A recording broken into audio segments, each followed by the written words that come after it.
Okay mga kababayan, at alam niyo ho, talagang magulo na ang politika dito po sa ating bansa bagamat matagal-tagal po ang eleksyon.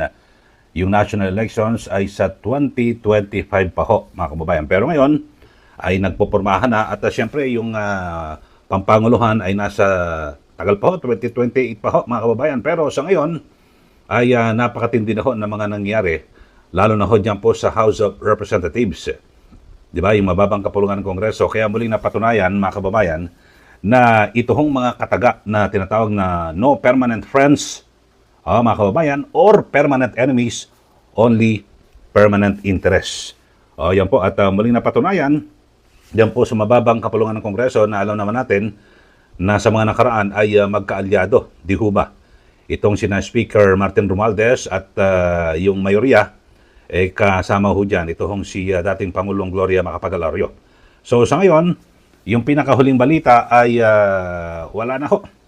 Natanggal na ho at ito pong si dating Pangulong GMA bilang Deputy Speaker. Mga kababayan. Di ba yung nakaraan? Di ba na-demote na ho ito? Siya ang senior deputy ngayon ho, tapos naging Deputy Speaker. Ngayon na ho ay wala na, tinanggal na rin ho. At kasama ho ni dating Pangulong GMA na naalis ay ito pong si Congressman Isidro Ungab ng Davao City. Siyempre, alam naman natin itong si Congressman Ungab ay kababayan at kaalyado po ng mga Duterte. So maliwanag na talagang naghiwalay na ng landas at malabo na hong sa ngayon ho ay malabo ng muling magsama at magkasundo ang mga Duterte, Marcos, Romualdez at yung kanilang mga kampo. Di po ba, mga kababayan? So, yan ho. At ang sinasabi ho, ang depensa ng mababang kapulungan ay dahil sa hindi raw po pumirma itong sina Congressman Ungab at si dating Pangulong Gloria Macapagal-Arroyo dito po sa resolusyon na kung saan ay nagtatanggol ito yung House Resolution 1414 na kung saan ay kanilang ipagtatanggol ang di umano'y integrity and honor ng House of Representatives, mga kababayan. So yung integridad at honor ng mga kongresista na marami sa mga congressman may mga kasong grab po yan ng katiwalian. At ang kanilang binabanggit ito pong si Congressman, si House Senior Deputy Speaker Dong Gonzales na taga Pampanga rin, 3rd District ko yan, ay siya po ang nagsabi, tinukoy ho ito pong si dating Pangulong Rodrigo Duterte na siya raw po ang sumisira at yumuyurak sa dangal ng mababang kapulungan ng Kongreso, mga kababayan. Kung kaya't ito raw po ay panahon na para ipagtanggol ang nasabing institusyon.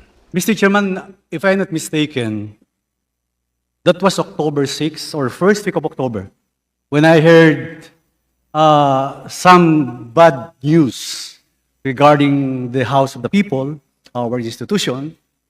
That's why I think that I prepared a resolution to defend our institution, Mr. Chairman.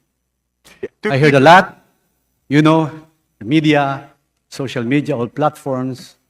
So I think all of us here, we are almost 312 congresspersons to defend the institution, Mr. Chairman.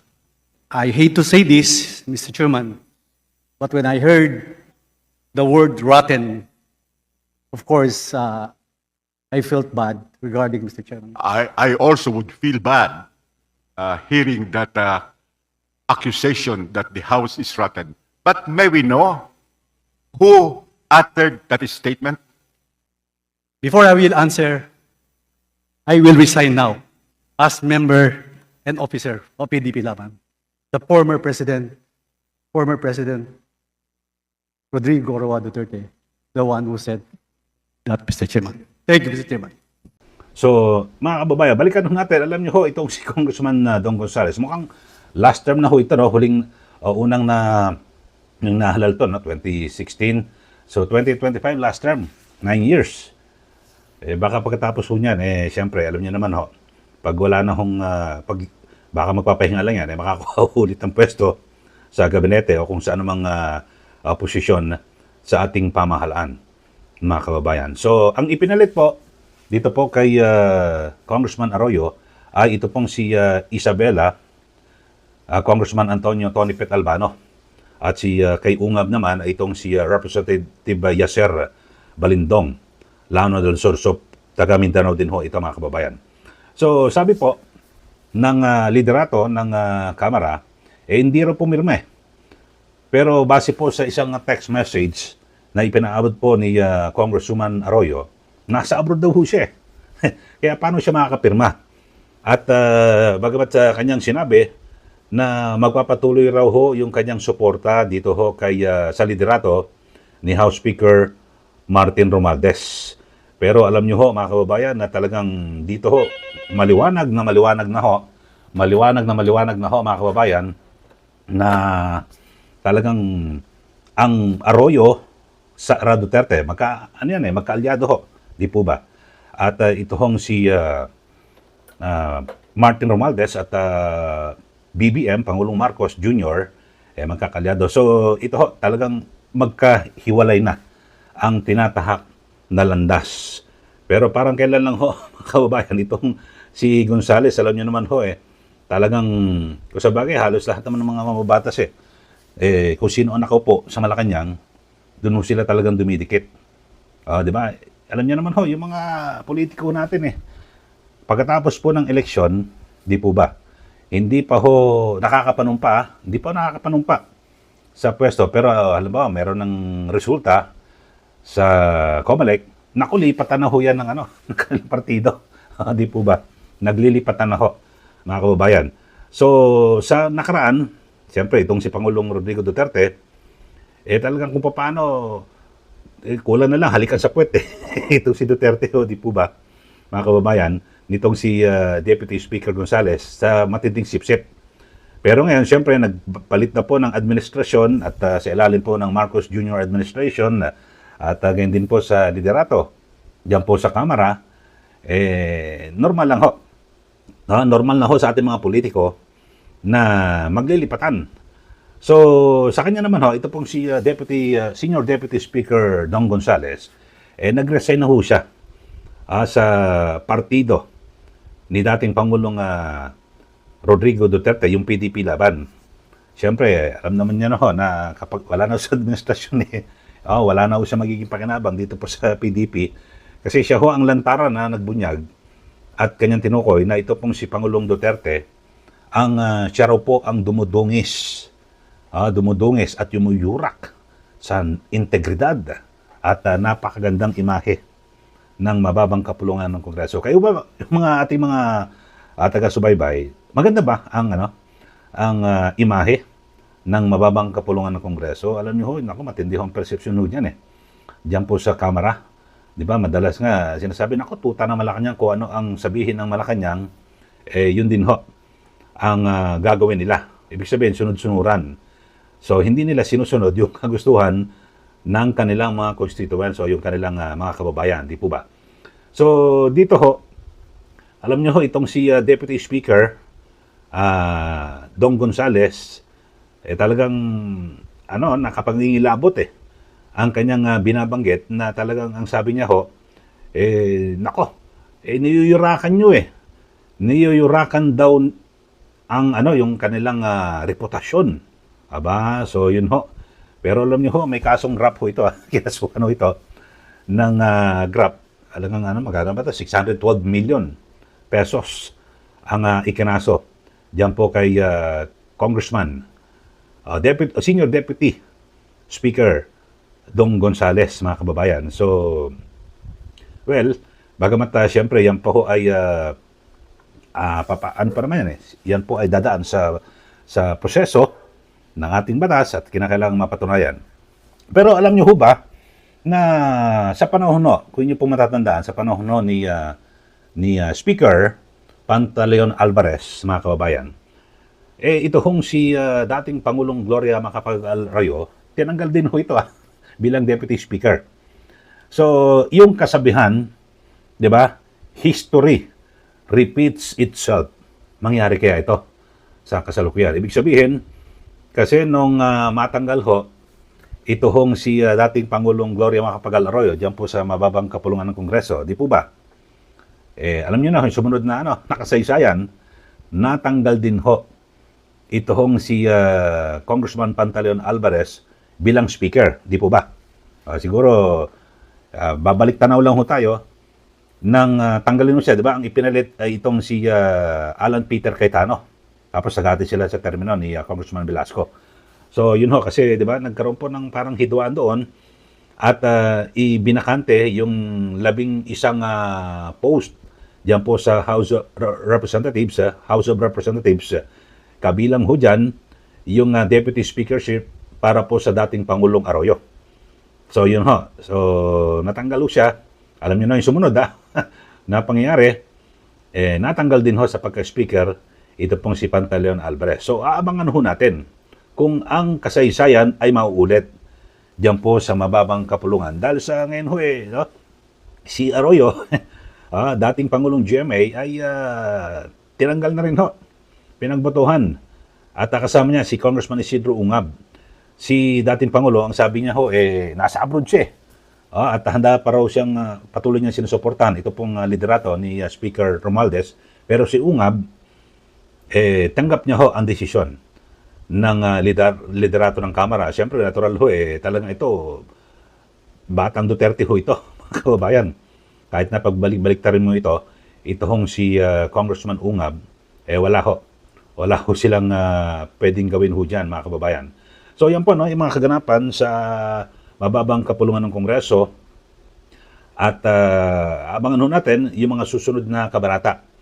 Pero sa ngayon, ay si dating Pangulong Rodrigo Duterte ang nagsabi na wala siyang pakialam sa mga nag-resign kasi ito hong si Senior Deputy Speaker Dong Gonzales nagbitiw na po sa PDP laban. Sabi po ni dating Pangulong Duterte, wala akong pakialam kahit na ako na lang mag-isa ang matira ay wala akong problema.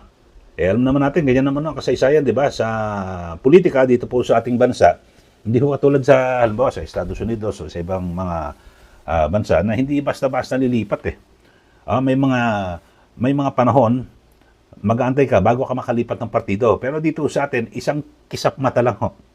Kapag nagpalit po ng administrasyon, lahat ho nagkukumahog na magsidikitan. Bakit ho, mga kababayan? Siyempre, ika nga, di ba yung kasabihan na pag malapit ka sa kusina, ganun ho talaga. So, ito, dito ho sa atin, alam niyo naman ho, kasi pag congressman ka, kailangan marami kang project yung mga kababayan natin, nasanay ho sa mga kongresista natin na kinakailangan meron po silang ibinababang project sa kanilang mga distrito, di po ba? Kasi kung hindi, talo ka. Natatalo ka, mga kababayan. Kaya ang ginagawa ho ng mga kongresista, talagang kung todo, sip-sip, halikpuet, sa nakaupo sa Malacanang para makakuha ng project. At siyempre, kung nabigyan ho nila ng project, yung kanilang kababayan, distrito, pati sila meron din ng pangkampanya sa susunod na eleksyon, di po ba? So, ganyan ho ang issue po. Yan po ang kalakaran ng politika dito po sa ating bansa. Bagamat, siyempre, kapag may mga ganyang proyekto, alam naman natin, at yung mga usap-usapan na may mga komisyon, may mga tongpats di umano sa mga bawat proyekto. Kaya kanya-kanyang, di ba, sipsipan, makakuha lang ng proyekto. At siyempre, alam naman natin kung sino may desisyon para mabigyan po sila ng proyekto. Siyempre, yung nakaupo sa Malacanang. At siyempre, sa kabuuan, sa administrasyon. So, yun ho. Pero, isa ho ito sa, siguro ang binabanggit naman ho ni dating Pangulong Duterte, yung accounting, yung ipa-audit lang ho. Pero sabi, na-audit na daw ho ng COE. Pero mas maganda ilabas nyo ho, isa-isa. Kasi bilang isang taxpayer, mga kababayan, karapatan ho natin na kung talagang wala ho nangyaring anomalya o walang anuman na hindi na, di ba, ibinulsa yung pondo ng bayan, okay po ito, basta at least kwentas claras.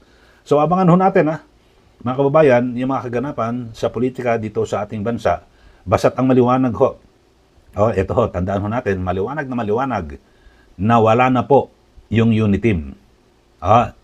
Tuluyan ng naisara. Na wala na ho. At sa nangyari, diyan po sa mababang kapulungan ng Kongreso, na ito pong si Congresswoman at dating Pangulong Gloria Macapagal Arroyo ay tinanggal na ho bilang Deputy Speaker. Alam naman natin, itong si GMA ay malapit ho na kaalyado ni Vice President Sara Duterte. So yan na ho. Wala na ho. Tapos na ho at inaasahan natin sa 2025 elections, lalo na ho sa mga kakandidato na senador, inaasahan natin 2 ticket ho ito. Naku, magandang panoorin po ito. Sino ang sasama sa mga re-electionist na mga senador dito po sa kampo ni Vice President Sara Duterte, at siyempre kasama ho dyan si Congresswoman Gloria Macapagal Arroyo at dating Pangulong Rodrigo Duterte, at sa kabilang panig naman sa administrasyon si Pangulong Bongbong Marcos Jr. at House Speaker Martin Romualdez. Sino ang sasama sa kanila? So titimbangin, mga kababayan. Kasi kung ikaw ay re-electionist, sasama ka dito sa mga Duterte, sabihin natin na ngayon, popular pa rin, lalo na sa Visayas at Mindanao. Pero sa kampo naman ni Marcos Jr. ay administrasyon. Ibig sabihin, lahat ng mga LGUs, yung mga lokal na opisyal, ay, kung sabihin natin, kaalyado. Diba? At may sapat na pondo. Yung resources, ika nga, talagang napakarami. So, napakahirap po manimbang. Pero, sa dakong huli, ang taong bayan pa rin po ang magdedesisyon. Dapat matalino ho tayo sa pagpili na mga kandidato na ating iluluklok sa pwesto sa gobyerno. Maraming salamat po. Ito po si Ka Eli.